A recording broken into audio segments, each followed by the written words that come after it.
नमस्कार, वंदे मातरम। दोस्तों, स्वागत है आप सबका सैनिक पाठशाला में। आज के इस वीडियो के 4 अहम जानकारियां हैं दोस्तों। पीछे जैसे आप हेडिंग बोर्ड पर देख पा रहे हैं दोस्तों, ये सामने जो आप एक लमसम एंटाइटलमेंट का डिटेल्स एक पीपीओ का पोर्शन से देख पा रहे हैं, जिसमें 36,64,421 रुपए का लमसम एंटाइटलमेंट है। तो ये पीपीओ का जो हिस्सा है, ये एक पेंशनर का है जो सुबेदार रैंक से रिटायर हुए हैं। आफ्टर रिटायरमेंट सुबेदार मेजर उनको मिला है, तो ये नया पीपीओ इनका निकला है। ऐसे ही लमसम एंटाइटलमेंट आपके पीपीओ में भी होगा दोस्तों। अब ये जो पीपीओ इनका अभी अभी निकला है, लेकिन इस पीपीओ को निकलने से पहले इनके खाते में सर्विस के दौरान का एक पैसा भी क्रेडिट हुआ है, 1,81,637 रुपए, जो ये देखिए आप मैसेज। तो दोस्तों, ये पैसा आखिर इनको कैसे मिला? दोस्तों, पीएओआर ने अपने सिस्टम में गलती की वजह से, बेशक ये सुबेदार से रिटायर हुए हैं, लेकिन इनको एसीपी नायक भी मिला हुआ था, साथ ही एमएसटी हवलदार भी इनको लागू था, जिसका एडजस्टमेंट नहीं हुआ था। अभी सालों के बाद संघर्ष करने के बाद, सैनिक पाठशाला के साथ जुड़े रहने के बाद, अब इन पेंशनर को यह फायदा मिला है। आगे सारी डिटेल्स आपको समझाऊंगा इसके बारे में। इसके साथ ही साथ दोस्तों, क्या आपके पास एजीआई का सर्टिफिकेट है? एजीआई का वो सर्टिफिकेट जो अहम सर्टिफिकेट है, महत्वपूर्ण सर्टिफिकेट है, जो आपके पास होना चाहिए। बहुत सारे पेंशनर्स के पास यह सर्टिफिकेट नहीं है, जिससे आपको नुकसान का सामना करना पड़ सकता है। आगे इसके बारे में भी जानकारी हासिल करेंगे। इसके साथ ही साथ दोस्तों, 8वें पे कमीशन को लेकर रेलवे की एक संस्था ने और एक अच्छी खासी जो है प्रपोजल सबमिट की है, उसके बारे में भी जानेंगे। और साथ ही साथ खबर आई है 8वें पे कमीशन को लेकर के कि 92% से लेकर के 283% तक का बढ़ोतरी हो सकता है। और साथ ही साथ फिटमेंट फैक्टर का एक निचोड़ निकालेंगे हम, कौन सी संस्था ने कितना कितना फिटमेंट फैक्टर का प्रपोजल रखा है और बढ़ोतरी कितने तक की प्रपोजल रखी गई है संस्थाओं द्वारा, इसके बारे में भी आगे बात करेंगे। पूरा रिपोर्ट देख करके समझेंगे। तो चलिए आगे बढ़ते दोस्तों। जैसे आप देख पा रहे हैं, सबसे पहली जानकारी, एसएन साहब ने कर दिया कमाल। 2006 से पहले का एसीपी और साथ में प्रमोशन को एडजस्ट करवा लिया। एरियर मिला 1,81,637 रुपए। ये तो सर्विस के दौरान का एरियर है। अब जो पीपीओ उनका निकला है, उसके बाद भी उनको एरियर मिलना है, जो बहुत जल्द मिल जाएगा। और ये केस था क्या, आगे आपको कुछ लेटर्स और उनका पीपीओ दिखा के पहले समझाता हूं। चलिए देखते हैं दोस्तों। ये सामने आप पीएओआर द्वारा पेंशनर को दिया गया रिप्लाई देख पा रहे हैं, जिसमें कहीं ना कहीं एक गंभीर मसला सामने आ रहा है। जी हां दोस्तों, टेक्निकल खराबी की वजह से कितने सालों से पेंशनर का एसीपी नायक और एमएसटी हवलदार का एडजस्टमेंट नहीं हुआ था। अब एडजस्टमेंट करने के बाद दोस्तों, उनका नया पीपीओ भी निकला है 36,64,421 रुपए लमसम अमाउंट के साथ। और साथ ही साथ ये लेटर जारी होने के बाद अब पेंशनर के खाते में अभी 1,81,637 रुपए का भुगतान हो चुका है। ये एक सुबेदार साहब हैं, जिनको ऑनरेरी सुबेदार मेजर रैंक भी मिला हुआ है।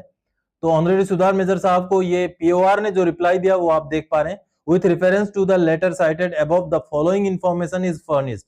It is hereby informed that upon resolution of the technical issue in the system, promotional increment has been granted for MST Havaldar subsequent to the grant of ACP Nayak prior 1 January 2006 in अप्रैल 2026। देखिए, technical problem दूर करने के बाद 2006 से पहले का ACP नायक को भी एडजस्ट किया गया और एमएसटी हवलदार को भी एडजस्ट किया गया अप्रैल के महीने में। अकॉर्डिंगली द फाइनल बेसिक पे हैज बीन रिवाइज्ड टू 53,600। यानी कि ये सारा एडजस्टमेंट के बाद जो आखिरी बेसिक पे है रिटायरमेंट के समय का, उनका एडजस्ट कर दिया गया, 53,600 रुपए कर दिया गया। इसके बाद अब देखिए, ये जब जवाब मिला तो उसके बाद अब पेंशनर के खाते में 1,81,637 रुपए का भुगतान तो हो गया, साथ ही साथ नया पीपीओ भी निकला है। अब ये पीपीओ आप देख पा रहे हैं, उन्हीं पेंशनर का पीपीओ है। आप देख रहे हैं 28 साल की लेंथ ऑफ सर्विस उनकी थी और 2021 के रिटायरी हैं। अब इन्हीं पेंशनर का एसीपी नायक भी एडजस्ट हो गया, एमएसटी हवलदार भी एडजस्ट हो गया और उसको एडजस्ट होकर के ये पीपीओ निकाला गया है। और इस पीपीओ में इनका जो आखिरी बेसिक पे है 53,600 रुपए यहां पर एडजस्ट कर दिया गया है। आप देख पा रहे हैं, ये एक्स ग्रुप के पेंशनर है, तो एक्स ग्रुप पे भी 6200 रुपए इनका है। तो देखिए, अब इस पीपीओ को निकालने के बाद इनका जो लमसम पेएबल एंटाइटलमेंट है, ये देखिए, पहले तो ग्रेचुइटी 14,04,975 रुपए बन गया और कैपिटलाइज वैल्यू यानी कि कम्यूटेशन 22,59,446 रुपए बना। कुल मिलाकर 36,64,421 रुपए का लमसम एंटाइटलमेंट। अब इसमें रिटायरमेंट के टाइम में जो चीज उनको मिल चुका है, जितना अमाउंट मिल चुका है, उसके अलावा जो बचता हुआ अमाउंट है वो उनको एरियर के रूप में मिलेगा। और देखिए उनका पूरा पेंशन को रिवाइज कर दिया गया है। अगला पेज में भी ये देखिए जो एंटाइटलमेंट उनका बनता था पूरा इस पीपीओ में, देखिए पूरा इस पीपीओ में आ गया है। ग्रेचुइटी बढ़ गया, देखिए पहले 13,70,000 के हिसाब से दिया गया था, अब 14,04,000 के हिसाब से दिया जाएगा। कम्यूटेशन भी पहले 22,03,000 था, अब 22,59,000 हो गया। तो कहीं ना कहीं हर चीज में बढ़ोतरी हो चुकी है। मई में निकला हुआ ये पीपीओ है, हालांकि अभी तक इनको इसका एरियर का भुगतान नहीं हुआ है। आगे कुछ दिनों के अंदर भुगतान नहीं होता है तो इसके ऊपर और भी कार्रवाई करना पड़ेगा, एरियर का भी भुगतान पेंशनर का हो जाएगा। टेक्निकल सिस्टम में खराबी होने की वजह से किस तरीके से उनका केस फंसा हुआ था सालों से, देखिए कब के मिलने वाली चीजें 2006 से पहले की चीजें अभी जाकर के एडजस्ट हुई हैं और 1,81,637 रुपए का भुगतान पेंशनर को हो गया है। अब ये तो उनका सर्विस के दौरान का एरियर है, आगे जो पीपीओ निकला है उसका भी एरियर भुगतान होगा। अब पेंशनर की तरफ से एक वीडियो संदेश जारी किया गया है, उसको सुन लीजिए। सैनिक पाठशाला के सभी दर्शकों को राम राम। मैं एक सूबेदार मेजर CN सिंह 2021 में पेंशन आया था। उस टाइम रिकॉर्ड ऑफिस ने मेरा 2006 से पेमेंट एडजस्ट करके 1.5 लाख रुपए का रिकवरी किया और साथ में एक इंक्रीमेंट भी कम कर दिया। अभी मैं सैनिक पाठशाला से 4 साल बाद जुड़ा और साहब ने मुझे गाइड किया, साथ में एक अथॉरिटी भी दिया जिसके थ्रू मैं CP ग्राम में ग्रीवेंस डाला और ग्रीवेंस डालने के 40 दिन बाद मेरा नया PPO बन गया और 50 दिन बाद मेरा EMI रिकॉर्ड से 1,81,000 रुपये का एरियर भी मिला और अभी PCDA से जो भी एरियर मिलना बाकी है इसके लिए सैनिक पाठशाला को बहुत बहुत धन्यवाद।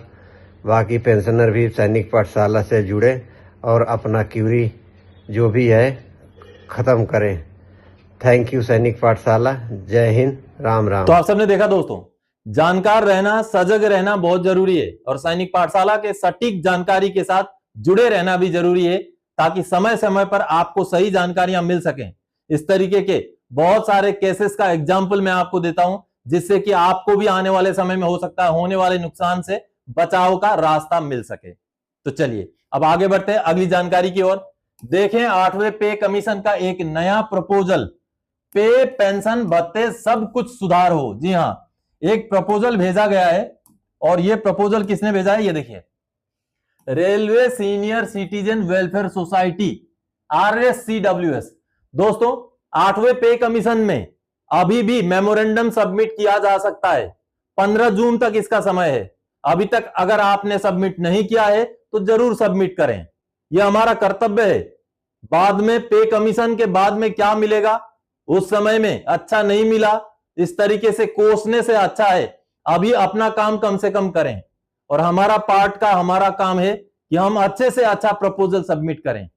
तो इसी दौर में अब इस सोसाइटी ने अपना प्रपोजल सबमिट किया है जिसमें अलग अलग चीजों को लेकर के जो उनकी मांगे हैं वो रखी गई है। पेंशन एंड रिटायरमेंट बेनिफिट में क्या क्या मांगे हैं, देखिए, pension and retirement benefit, restore old pension scheme, implement 1 rank 1 pension parity, shorten commutation restoration 10 to 12 years, link retirement ceilings DCRG leave to inflation, guarantee pay pension linkage for past pensioners, यानी कि पुराने pensioners को भी अच्छा फायदा मिले और महंगाई के साथ पेंशन को लिंक किया जाए। इस तरीके की ये मांगे पेंशन और रिटायरमेंट बेनिफिट में है। पे स्ट्रक्चर एंड इंक्रीमेंट में क्या है, इंक्रीज एनुअल इंक्रीमेंट टू 5%, सालाना 5% पेमेंट बढ़ोतरी की मांग की गई है। फोकस ऑन हायर बेसिक पे वर्सेस अलाउंसेस, साइंटिफिक मिनिमम पे based on January 2026 price index, यानी कि जनवरी 2026 के जो आंकड़े हैं उनके बेस पर साइंटिफिक तरीके से मिनिमम पेमेंट फिक्स किया जाए। Resolve pay compensations in matrix, meaningful fitment factor for real wages growth, यानी कि इन्होंने क्लियरली नहीं बोला फिटमेंट फैक्टर की कितना चाहिए, लेकिन मीनिंगफुल हो, जस्टिफाइड हो, जो न्याय देता हुआ हो, इस तरीके की इन्होंने मांग रखी है। अब हेल्थ केयर में भी इन्होंने हॉस्पिटल वगैरह के बारे में सुधार की भी मांग की है। साथ ही साथ कैरियर प्रोग्रेशन में एमएससीपी में भी reduce MSCP intervals to 5 years, 5 साल के अंतराल में एमएससीपी दिया जाए, यह मांग की गई है। Rectify pay anomalies, time bound promotion, timely DPCs and cadre reviews. आगे अलाउंसेस को लेकर, अलाउंसेस और एडवांस को लेकर के automatic allowance revision, HRA transport with inflation, यानी कि महंगाई के साथ साथ इनका जो है रिवीजन हो, ऐसी मांग की गई। Enhance house building advance, modernise digital advance, significantly upgrade CGE GIS.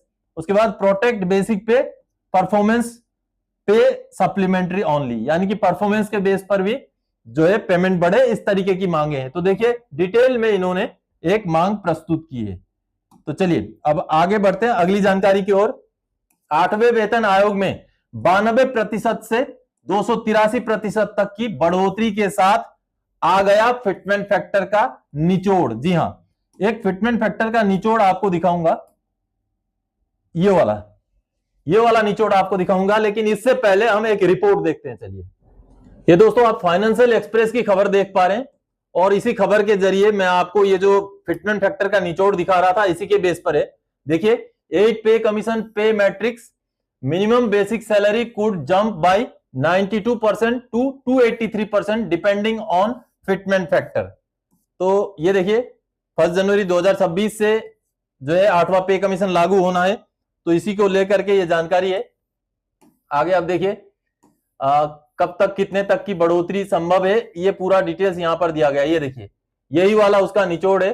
चलिए मैं इसी में समझा देता हूं, इसी पे आपको बता देता हूं कि किस किस संस्था ने कितना कितना फिटमेंट फैक्टर की मांग की है, जिसके बेस पर यह रिपोर्ट ये सामने आया। अब देखिए, कंजर्वेटिव एस्टिमेट्स बाय सम एक्सपर्ट्स, जो एक्सपर्ट्स हैं, जो जानकार हैं, उनके हिसाब से फिटमेंट फैक्टर का क्या आंकड़ा रह सकता है, वो रह सकता है 1.92।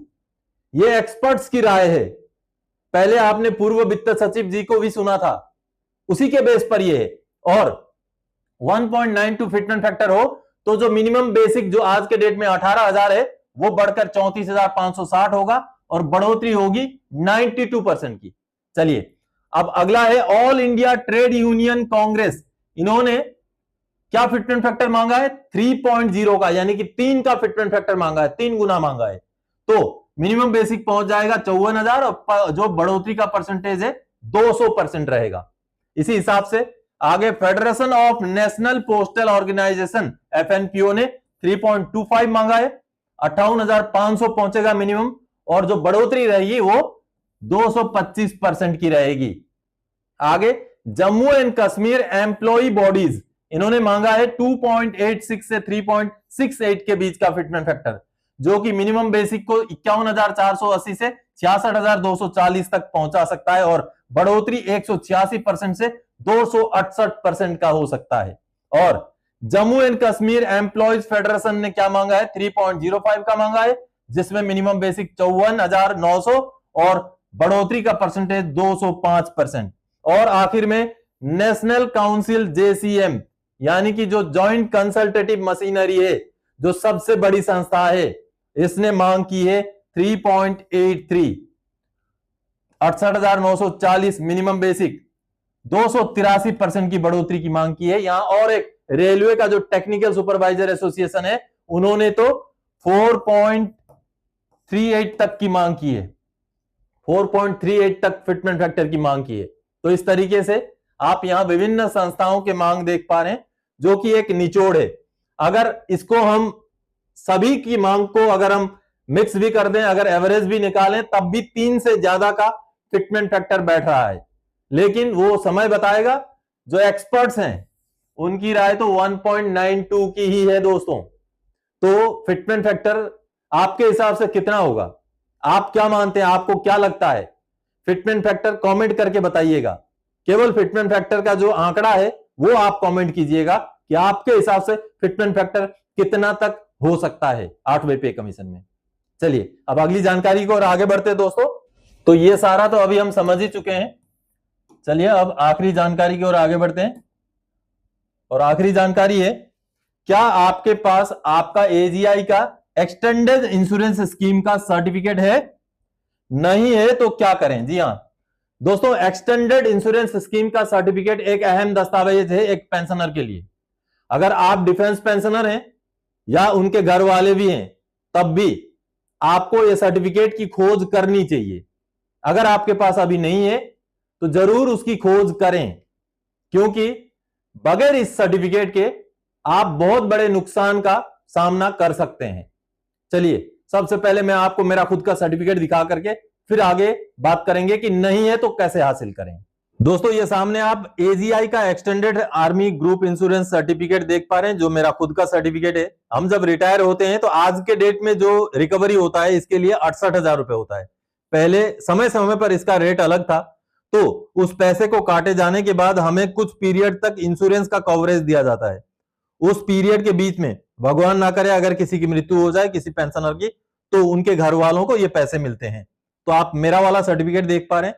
मेरा डेट ऑफ रिटायरमेंट देखिए जून 2022 है, तो जून 2022 से अब इस सर्टिफिकेट का वैलिडिटी है। तो 1 जुलाई 2022 से लेकर के आगे 30 जून 2052 तक इस सर्टिफिकेट का वैलिडिटी है। अगर इस पीरियड में मुझे कुछ हो जाता है तो मेरे घर वालों को ये अमाउंट मिलेगा, जो 68,000 रुपए कटा है, और मिलेगा कितना? 7.5 लाख रुपए। आप देख पा रहे हैं, और ये है रिफंडेबल अमाउंट। जी हां, आप देख पा रहे हैं यहां पर लिखा हुआ है वन टाइम रिफंडेबल प्रीमियम, यानी कि ये पीरियड खत्म हो जाने के बाद अगर मैं सही सलामत रह जाता हूं तो ये अमाउंट रिफंड भी हो जाएगा, और इस पीरियड के बीच में मुझे कुछ हो जाए तो ये जो इंश्योरेंस का अमाउंट है वो घर वालों को मिलेगा।